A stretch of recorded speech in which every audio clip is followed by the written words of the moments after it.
Hi friends, నేను మీ భాస్కర్ మేకల. So మొత్తానికైతే last day voting, closing voting అనమాట. అందుకే లేట్గా చేస్తున్నాను. అండ్ ఖచ్చితంగా ఇంకా 2 గంటలు మాత్రమే ఉంది. ఖచ్చితంగా మీకు నచ్చిన కంటెస్టెంట్కి అయితే ఓటేసుకోండి. ఇంకా అంతకంటే చెప్పేది ఏం లేదు. సో షాకింగ్ ఎలిమినేషన్ ఉంటుందంటే షాకింగ్ ఎలిమినేషన్ ఉండే ఛాన్సెస్ ఎక్కువగా ఉంది. ఫస్ట్ అయితే ఓటింగ్ ఆర్డర్ ఎలా ఉంది ఏంటి, అసలు ఈ వీక్ అంత చేంజెస్, ఎన్ని చేంజెస్ అంటే బాటంలో 6 మెంబర్స్ని చేంజెస్, బీభత్సంగా చేంజెస్ ఉన్నాయి. అసలు షబ్లింగ్స్ ఎలా అవుతున్నాయి అంటే బాటంలో ఉన్న వాళ్ళు పైకి వెళ్తున్నారు, పైకి వెళ్ళిన వాళ్ళు కిందికి వస్తున్నారు. ఇలా చాలా అంటే చాలా అయినాయి అన్నమాట. సో మొత్తానికి ఇప్పుడున్న ఓటింగ్ ఆర్డర్ అయితే విష్ణుప్రియ టాప్ పొజిషన్లో ఉంది. ఈ వీక్ స్టార్ట్ అయిన దగ్గర నుంచి వీకెండ్ వరకు కూడా సేమ్ ఇలాగే ఉంది. సో ఎక్కడ కూడా ఓటింగ్ అనేది, ఓటింగ్లో సెకండ్ పొజిషన్ కానీ ఇంకా లీస్ట్ పొజిషన్ కానీ అలాంటివి రాకుండా ఓన్లీ కంప్లీట్గా తనకంటూ ఒకే ప్యాటర్న్లో అండ్ టాప్ పొజిషన్లో స్టార్టింగ్ నుంచి ఎండింగ్ వరకు కూడా ఈమె టాప్ పొజిషన్ అయితే మెయింటైన్ చేస్తూ ఉంది. అండ్ 24% తోటి ఉంది ఇప్పటికైతే. అండ్ మార్నింగ్ చూసుకుంటే 25%.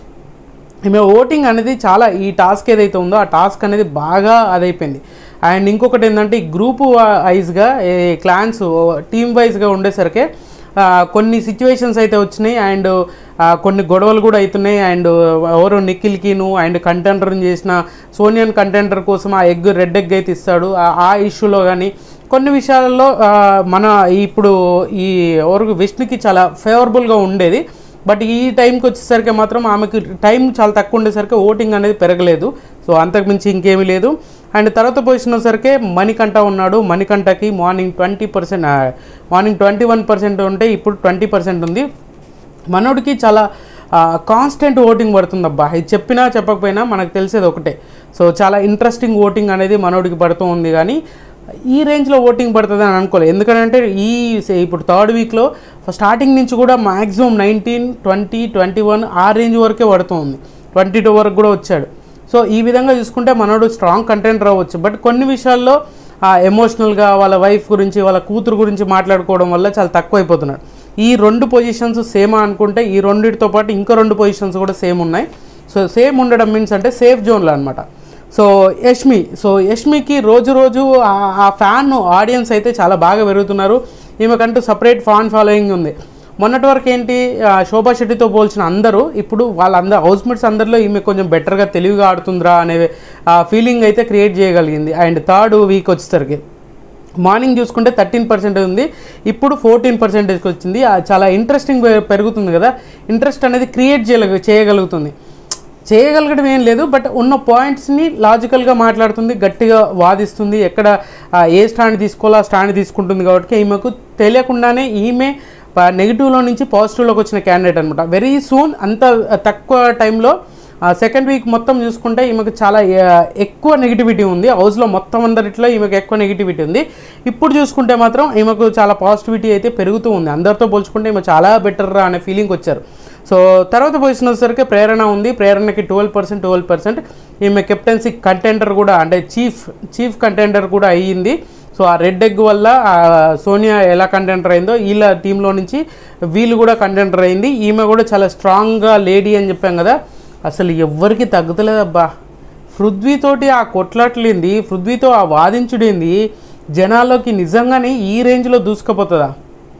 ఈమెను నెగిటివ్గా చేద్దామన్నా కొన్ని వర్డ్స్ అయితే లూజ్ అవుతుంది. అది ఒక్కటి కంట్రోల్ చేయగలిగితే అసలు చాలా అంటే చాలా విన్నర్ క్వాలిటీస్ ఉన్నాయి యష్మికిను ఈమెకి ఉన్నాయి. యష్మి కంటే ఈమెకి ఎక్కువ విన్నర్ క్వాలిటీస్ ఉన్నాయని చెప్పుకోవచ్చు.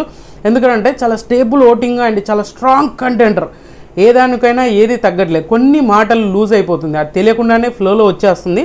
సో దానివల్ల ఎక్కువ నెగిటివిటీ పెరిగే ఛాన్సెస్ ఉంది. అదొక్కటి నోటిది కొంచెం కంట్రోల్లో పెట్టుకుంటే, అదుపులో పెట్టుకుంటే బెటర్ అనేది నా పొజిషన్. తర్వాత పొజిషన్ వచ్చేసరికి నైనిక ఉంది. నైనికకు మార్నింగ్ చూసుకుంటే 9%, ఇప్పుడు చూసుకుంటే 10%. ఈమె పాపం ఎక్కడ చూసినా నైనిక కనిపించట్లేదు. సో ఈ నైనిక కొంచెం ఇంకా ఎక్కువ ఇన్వాల్వ్మెంట్ ఉండాలి అని అనుకున్నాం కానీ బట్ ఎక్కడా కనిపించట్లేదు. ఈ కెప్టెన్సీ చీఫ్ కంటెండర్ టాస్క్లో కొన్ని ఇష్యూస్ అయితే అయినాయి నిఖిల్కును వాళ్ళ టీం మెంబర్స్కిను. అలా కాకుండా ఈమెకు సపరేట్గా ఎక్కడ ఒక ఇండివిజువాలిటీ అనేది కనిపించట్లేదు. ఎక్కడో ఏదో మూలకున్నట్టుగా ఉంది, ఏదో లోన్లీగా ఉన్నట్టుగా. పెద్ద కంటెంట్ అయితే ఆమె సైడ్ నుంచి అవుట్ అయితే రావట్లేదు అనే విధంగా ఉంది. అండ్ నైనిక ఈసారి ఎలిమినేషన్ జోన్ ఫేస్ చేస్తా అంటే ఈసారి ఎస్కేప్ అయినట్టు అనే చెప్పుకోవచ్చు. సీరియస్గా చెప్తున్నా, ఈసారి నైనిక కూడా సేవ్ అయినట్టే. సో ఇక్కడి వరకు బాగానే ఉంది. సడన్గా సీతకి నిన్న మొన్న చూసుకుంటే సీత 3rd ప్లేస్లో ఉన్న సీత రాను రాను రాను రాను మొత్తం కిందికి వచ్చేసింది.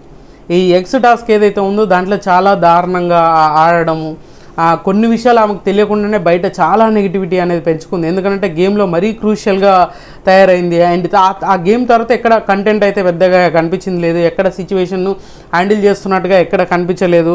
సో దానివల్ల ఈమెకు ఇండివిజువల్గా బయట పిఆర్ టీములు కూడా ఎక్కువగా లేదు. ఎందుకంటే సోషల్ మీడియాలో అల్చల్ చేస్తుంది పిఆర్ టీంలు ఉంటే, ఆ అల్చల్ అనేది మన కిరాక్ సీత విషయంలో అయితే జరగట్లేదు అనేది నాకు పర్సనల్గా అనిపించింది.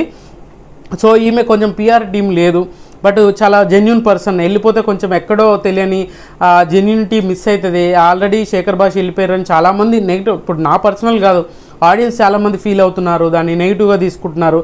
అలాగే ఈసారి సీత వెళ్ళిపోతుంది అంటే ఆమెకు కూడా ఛాన్సెస్ అయితే హైలీగానే కనిపిస్తుంది. అండ్ మార్నింగ్ 9%, ఇప్పుడు 9%, అట్లీస్ట్ నైనిక కంటే బెటర్ పొజిషన్లో ఉండే మార్నింగ్ చూసుకుంటే. ఇప్పుడు మాత్రం బాటమ్ 3లోకి వచ్చింది అనమాట. బాటమ్ 3లోకి వచ్చిందని అంటే ఎలిమినేషన్ జోన్ ఫేస్ చేసినట్టే. బట్ ఇలా పృథ్వీకిను అభయ్ కంటే ఈమె కొంచెం బెటర్మెంటే. ఒక 3% ఓటింగ్ డిఫరెన్స్ ఉంది. 1% ఉంటే ఏదైనా చెప్పొచ్చాము, కానీ ఒక 3% డిఫరెన్సెస్ అయితే ఉంది. కాబట్టి ఈమె కొంచెం సేఫ్ అని చెప్పలేము, బట్ ఖచ్చితంగా ఈమెనైతే ఎలిమినేట్ చేస్తే ఏం చేయలేము. అందుకని మీకు కంటెస్టెంట్స్ ఎవరైనా, ఆమె ఫ్యాన్స్ ఎవరైనా ఉంటే ఖచ్చితంగా ఓట్లు వేసేసుకోండి. ఇంకా 2 గంటలు మాత్రమే ఉంటుంది కాబట్టి. సో తర్వాత పొజిషన్ వచ్చేసరికి పృథ్వీ ఉన్నాడు 6%, అబ్బాయి ఉన్నాడు 6%. ఇక్కడ వరకు క్లారిటీ ఉంది కదా. ఒకవేళ నామినేషన్ అనేది సాటర్డే ఎపిసోడ్ స్టార్ట్ అయినాక రచ్చ ఉంటుంది. నాగార్జున గారు డైరెక్ట్గా డోర్స్ తీసేసి వెళ్ళిపో అనే స్టేజ్ కూడా ఉంటుంది, ఆ సిచ్యువేషన్ కూడా ఉంటుంది. సో అందుకే క్లియర్గా చెప్తున్నాను, ఈసారి ఎలిమినేషన్లో బీభత్సమైన ట్విస్టులు ఉండొచ్చు అనేది కూడా చెప్పడానికి రీజన్ అదే అనమాట. అబ్బాయిని కానీ అబ్బాయి ఏంటంటే బిగ్ బాస్ రూల్స్ని ఎగనెస్ట్గా మాట్లాడడము, కేర్లెస్గా ఉండడం, ఇలాంటి బిగ్ బాస్ని క్వశ్చన్ చేసినట్టుగా అది చేయడం. ఇప్పుడు ప్రాబ్లం అయినప్పుడు క్వశ్చన్ చేయడం వేరు, కావాల్సుకొని మేము కింద పని చేయడానికి వచ్చినాం ఇలాంటివి మాట్లాడినప్పుడు కొంచెం నోరు కంట్రోల్లో పెట్టుకొని రావాలి. ఎందుకంటే ప్రతిదీ ఒక అగ్రిమెంట్ చేసుకొని, ప్రతిదీ ఒక సిచ్యువేషన్ క్రియేట్ అయ్యి అంత పక్కడ్బందీగా బిగ్ బాస్లోకి తీసుకున్నాక తర్వాత నీ అంతటి నువ్వు వెళ్ళిపోవడానికి కూడా లేని సిచ్యువేషన్ ఉన్నప్పుడు జనాలకి నెగిటివిటీ పెంచేదాన్ని తప్పితే ఇంకేం లేదు. అది ఏదో శివబాలాజీని కాపీ కొడదామంటే కాదు కదా. శివబాలాజీని కాపీ కొట్టడం అంటే అప్పుడు వాళ్ళ సిచ్యువేషన్ అట్లాంటిది, వాటర్లో మొత్తం అంతా మట్టి రావడం, వాటర్ రాకపోవడం, ఫుడ్ సరిగా లేకపోవడం, దాన్ని బేస్ చేసుకొని అప్పుడు అగ్రెసివ్నెస్ అనేది శివబాలాజీ చేశాడు. అదే కాపీ చేయడానికి మ్యాక్సిమం ట్రై చేసినట్టుండే అబ్బాయి, అది బెడ్స్ కొట్టింది. అసలు స్ట్రాంగ్ వార్నింగ్ ఇచ్చి ఇష్టమైతే ఉండండి లేదంటే వెళ్ళిపోండి అనే స్టేజ్కి తీసుకొచ్చారంటే ఈ సీజన్లో వీళ్ళు తోపులు అనే చెప్పుకోవచ్చు అనమాట. సో పృథ్వీ ఈయనకి ఇక నోటుకు వచ్చింది మాట్లాడతాడు, ఏదైనా చేస్తాడు. నాకు తెలిసినంతవరకు పృథ్వీని డైరెక్ట్గా ఎలిమినేట్ చేసి బయటికి పంపించేస్తున్నాను అని చెప్తాడేమో అని నాకు అనిపిస్తుంది. సో ఏదైతే పృథ్వీని ఎలిమినేట్ చేసి బయటకు పంపించారనుకోండి, సీజన్కి ఒక ఊపు వస్తుంది. సో ఖచ్చితంగా ఊపు వస్తుంది, ఒక భయం అనేది క్రియేట్ అవుతుంది కంటెస్టెంట్ విషయంలో. ఆ భయాన్ని వీళ్ళు క్యాచ్ చేసుకోగలిగితే సూపర్గా ఉంటుంది. సో మొత్తానికైతే పొజిషన్స్ తోటి ఈ 5 పొజిషన్స్ నైనిక వరకు చాలా బాగా సేఫ్ జోన్ అని చెప్పుకోవచ్చు. సీత నుంచి పృథ్వీ, అభయ్ ఇలా ముగ్గురులో ఎక్కువ ఛాన్సెస్ ఎవరికి ఉందంటే పృథ్వీని ఎలిమినేట్ చేసే ఛాన్సెస్ ఉంది. అండ్ ఖచ్చితంగా ఎలిమినేట్ చేయకపోతే రెడ్ కార్డ్ ఇస్తారు. అప్పుడు అభయ్ కానీ సీతకు కానీ డేంజర్ జోన్ ఫేస్ చేయబోతున్నారు అని చెప్పుకోవచ్చు. బట్ ఇంకా క్లారిఫికేషన్ రాగానే ఖచ్చితంగా అప్డేట్ చేస్తాను. ఈ వీడియో మీకైతే నచ్చింది అనుకుంటున్నాను. అండ్ విష్ణుప్రియ పాపం స్టార్టింగ్లో తోపు 30 వరకు వెళ్ళింది, లాస్ట్కి వచ్చేసరికి 6% ఓటింగ్ అనేది తగ్గింది. పెంచుకుంటూ పోవాలి కానీ తగ్గించుకుంటూ రావడం ఏందో నాకు అర్థం కాలేదు. సో మొత్తానికి వీకెండ్ అంటే వీకెండ్ మీన్స్ అంటే మన third day voting, closing voting కాబట్టి కొంచెం అటు ఇటుగా అవ్వచ్చు అని అనుకున్నాం, కానీ ఈ రేంజ్లో చేంజెస్ ఉంటాయి అనుకోలేదు. సో ఖచ్చితంగా ఈ వీడియో మీకు నచ్చింది అనుకున్నాను. నచ్చితే లైక్ చేయండి, షేర్ చేయండి, కామెంట్ చేయండి, సబ్స్క్రైబ్ చేయడం మర్చిపోవద్దు. అండ్ మోర్ అప్డేట్స్ కావాలంటే మన ఇన్స్టా ఫాలో అవ్వండి, భాస్కర్ మేకలా ఉంటుంది.